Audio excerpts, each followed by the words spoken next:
Axirət haqqında Quran ayələri və hədislər. Qurani Kərimdə buyurulur: Biz axirət qazancını istəyənin qazancını artırır. Dünya mənfəətini istəyənə də ondan veririk. Onun axirətdə heç bir payı yoxdur.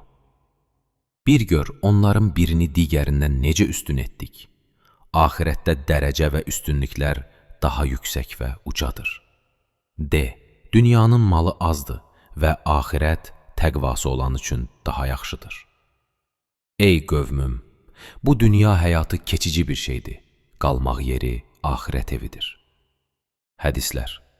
İmam Əli əleyhissalam buyurub, dünya bədbəxtlərin arzusu, axirət isə xoşbəxtlərin qurtuluş və uğurudur. Axirətdən möhkəm yapış ki, dünya sənə kiçik gəlsin. Həqiqətən dünya səndən ayrılandır, axirət isə sənə yaxındır. Dünyanın hər bir şeyini eşitmək görməyindən böyükdür.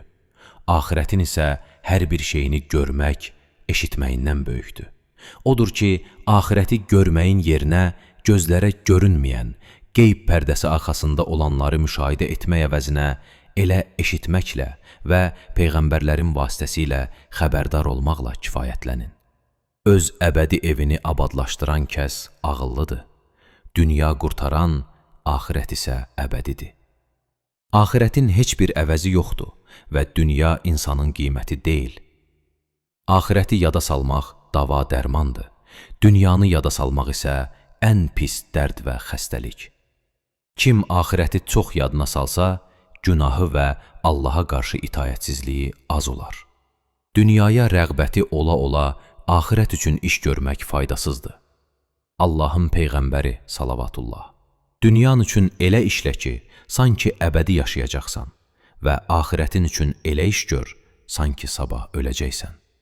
Allah gecə-gündüz ən böyük dərd-qəmi axirət olan kəsin qəlbini ehtiyatsız və zəngin edər. Onun işini qaydaya salar. O, ruzisini tam şəkildə əldə etməyincə dünyadan köçməz. Allah gecə-gündüz ən böyük dərd-qəmi dünya olan kəsin alnına isə yoxsulluq möhürü vurar, işinin nizamını pozar. O dünyada öz qismətindən artıq bir şey əldə etməz.